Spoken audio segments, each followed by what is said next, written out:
G'day time travellers, I'm Jason Butler. Tonight on a Yaffle we've got Beth Upton. How are you, Beth? I'm well, thank you, Jason. That's good. We've known each other for a few years now, haven't we? 6 years. 6 years, and it's a very special story. Yes. But we're going to move on with the questions and we'll probably evolve into other questions and Right. histories, but we'll see how we go. We'll just a nice casual chat anyway. So the first question, where were you born and where did you grow up? I was born in Melbourne in 1934. My parents had grown up in northwest Tasmania. They were young, they were not married, and my mother gave me over for adoption when I was 5 months old. And the couple who adopted me lived in Melbourne in a place called Diamond Creek, which is about, it was 20 miles, however kilometres, kilometres that is, to the northeast of Melbourne. After Melbourne, yeah. So what was that, a farming or a town or what sort of community was that? Diamond Creek was, in those days, a small township. My adoptive father he was an orchardist and he grew apples and pears in the heavy clay soil of that area. How many acres of trees do you reckon he had? He had 20 acres. 20 acres, it wasn't all orchard. Not all orchard, but yeah. No. And did you help pick the fruit later on in life? Or? Not really. Not really, no. Not really, no. Right. Yeah, so what do you remember of that time, growing up there? Well, I remember that where we lived was about 5 kilometres from Diamond Creek. And in the other direction, it was about the same distance from a smaller settlement, which was named Yarrambat. Right. When I started school at Diamond Creek, and I walked along bush roads and through paddocks to get to school. I was a solitary child and I grew to love the bush quite early. When I was about 10, I was moved to the smaller one-teacher school at Yarrambat, and to get there I rode a pony. Right. Because the school had a paddock for students who had ponies. Oh, okay, right. I rode bareback. We didn't own a saddle. And I can remember having to lead the pony to a fence or a gate or a box or something so I could climb up on it. But I loved that pony and I loved horse riding. You loved it, yeah. Is that something you continued to do later on in life? No, I didn't really, but I think I could ride a horse now. You can still, yeah. It's like riding a bike. I don't think you forget. You don't forget. No, and was it a she or a? It was a pony. It was a whatever you call a female pony. Yeah, that's it. And what was her name? Dolly. Dolly. I didn't give her the name. You didn't give her the name, no.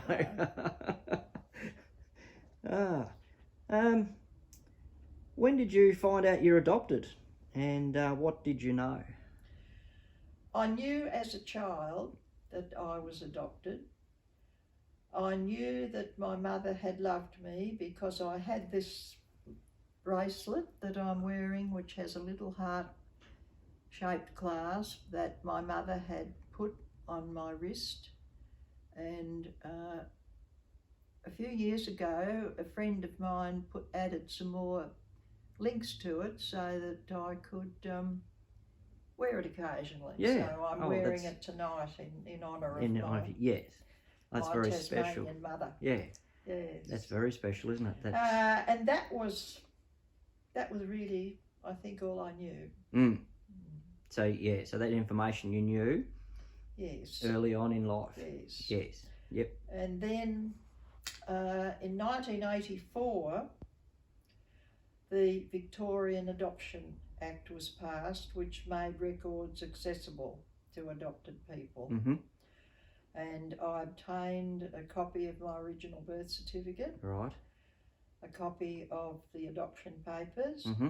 and also some information that my mother had left with the organisation that looked after her Right. when she was having me. Right. Okay. So that was a lot. Yeah. I didn't do anything about it. I thought that was all I would ever know. Mm-hmm. And I didn't feel I had any right to intrude on a family which had separated from me, Mm-hmm. or from a mother who had separated from me. So I thought that was all I would ever know. That would be it. Yep. Mm. But then I'm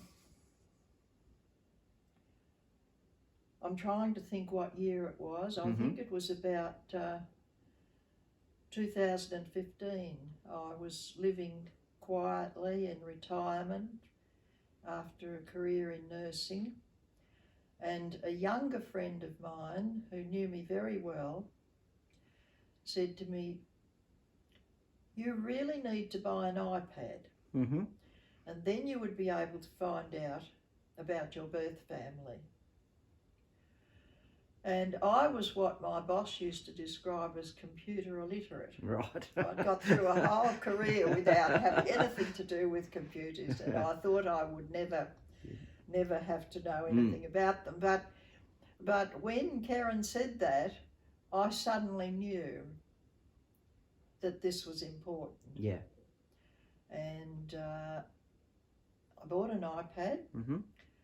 I remember a very nice salesman said to me, "Take it home and play with it, you can't break it." Right. So I learned how to use the iPad, and I began my research. I discovered Trove, Yes. and I began to read newspapers about Tasmania, Mm-hmm. about penguin. I came across the names of people with the family name Yes. from which I'd come. Mm-hmm. It was amazing. Yeah. I began to find out all I could about penguin, and I discovered there was a penguin history group. Yeah. And one of the highlights of my search was that there was someone called Jason Butler who was inviting people who lived at a distance to contact him if they were interested in their family history. And this I thought was wonderful because it was safe, it was indirect, Yes. it was not intrusive. Mm. So I wrote a very carefully worded email, which you may remember. Yes, I do remember it very well. Saying that, asking if there was any information available about a particular family. Yes. And if there were any photos in the public domain. And this was important to me because I bore no resemblance whatever to the family that raised me. Yes. And you, Jason, wrote back what I think now was a sensitive, tactful letter. I wondered if you guessed quite early that there was a story behind my query. I don't know, it doesn't matter now. But we corresponded for a little while. We did.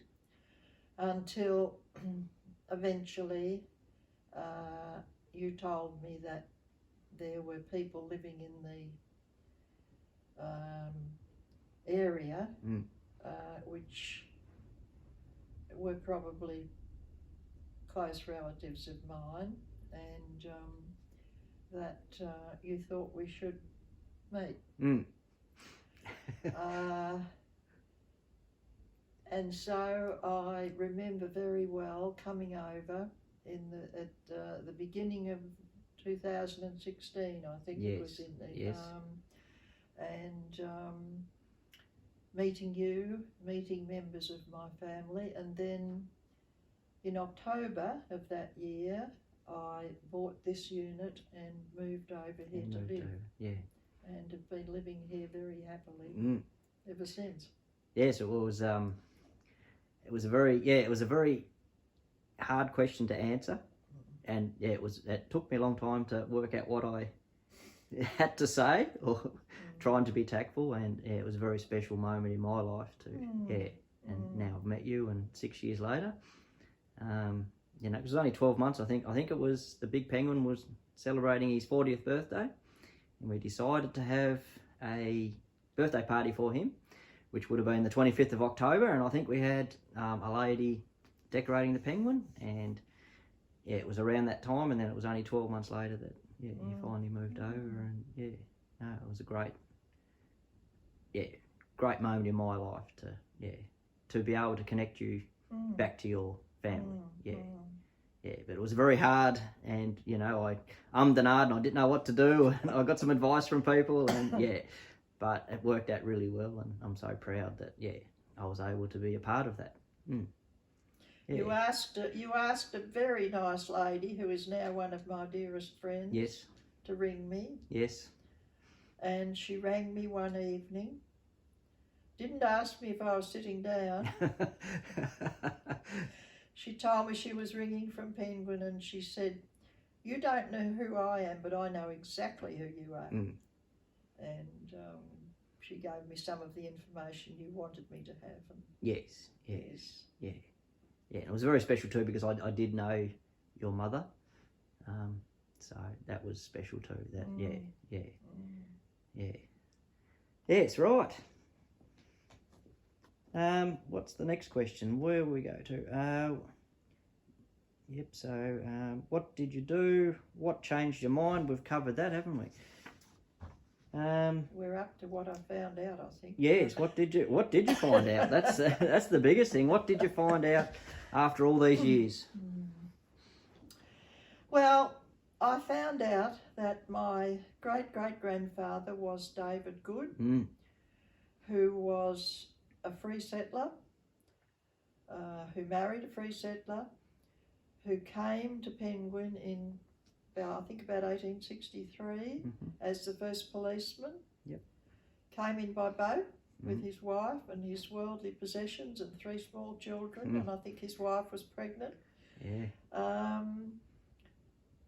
When he retired from the police force after a few years, he bought land to the south of us here. He farmed, he raised a family, and many of his descendants are still living. Yes. Still living here today. There'd be a great many of his descendants. And there's a great picture of him, isn't there? That beautiful picture of him with his wife. What was that? Their 50th? I think so. Their 50th wedding anniversary. That's a fantastic photo. Yes. Did you do anything about your father's family then? So you've got your mother's family. So. Yes. When the first year that I was here, my family helped me because they were interested. It was all a big shock to them. Of course, they hadn't known that of my existence at all. But they helped me, and we learned my paternal great-great-grandfather was William Woodward, who was transported to Tasmania, arriving in 1830. He was assigned to a farmer at New Norfolk. Right. Yes. Yeah. And when he obtained his ticket of leave, he worked for the Van Diemen's Land Company, came up here, was able eventually to purchase land at Emu Bay. His wife was the daughter of a convict, and they had a family. And when he died, he was described as a respected citizen of Burnie. So they stayed in Burnie, yes. So they stayed in Burnie, yes. And I have met descendants, people quite closely related to me on his side. On his side, yeah. And both sides of both my families have receive me with joy and love and have enriched my life. And the thing that is so wonderful for me is that when they met, they liked each other. Oh, that's good. they got on. They got well. on. Oh, that's nice. And family occasions for me are just absolutely wonderful. Yes. Yeah. Yeah, that's fantastic, isn't it? Yeah. It is. Yes. It doesn't always work. I know it. No, that was it doesn't always work. No, out and that as was the well. biggest fear that I had when I contacted Yes. you. That was my biggest fear. But we decided to take the chance. I never forget that there are a lot of people in the world who are looking for their families, and it doesn't always end well. No, so I'm one of the very fortunate ones for yes. whom it has ended happily. Yes.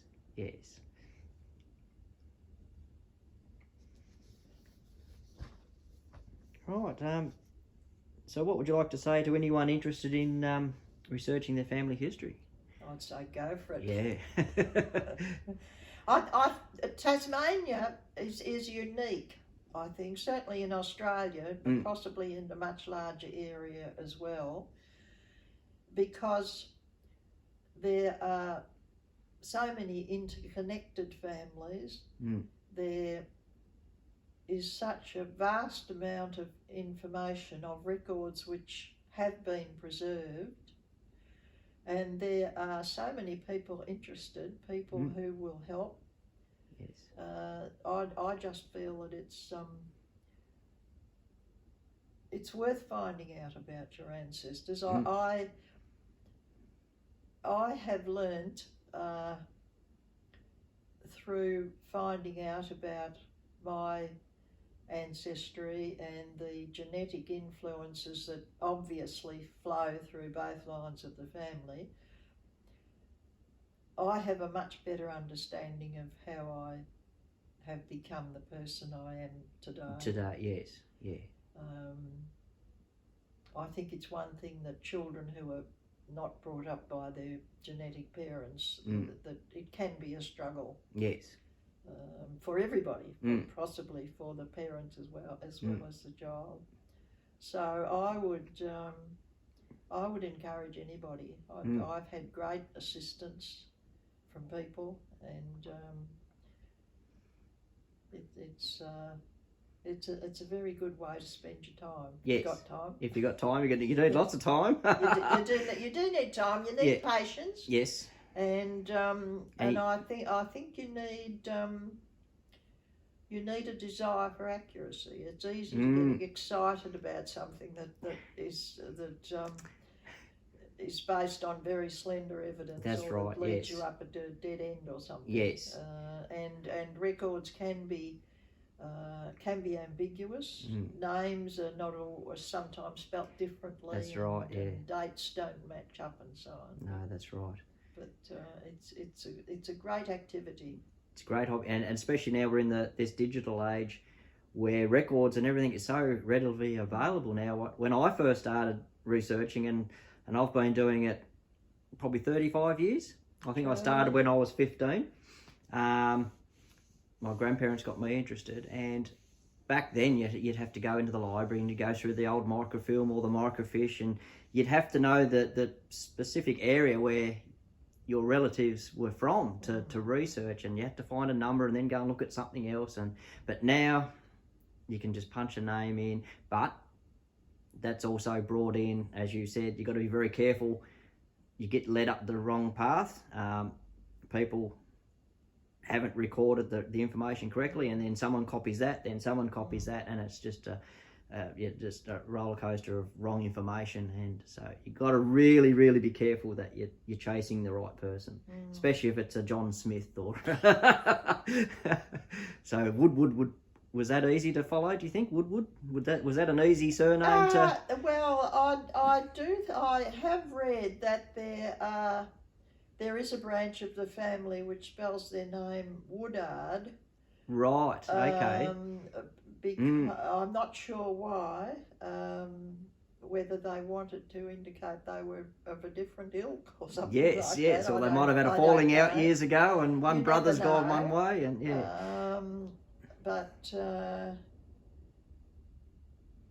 I think the goods have been pretty straightforward. They've been straightforward. I Yeah, think. yeah, Yes. yeah. You get some easy ones and then some hard ones.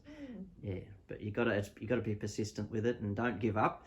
And I'm finding new stuff out now that wasn't available 30 odd years ago too. So there's new information that comes out all the time. So you never give up. You always go back and cover your tracks and see what else is there. And yeah, Good. so it's a great hobby. Thank you very much for your help in my search. And yeah, like I said, it's a very proud moment in my life. I was able to help you, and yeah, and thank you. That we're in contact still today. Yes. We see each other. Yes. But thanks very much for being on a Yaffle with Time Travellers. Thank Thank you very much. Okay, see you next time, Travellers. Good night.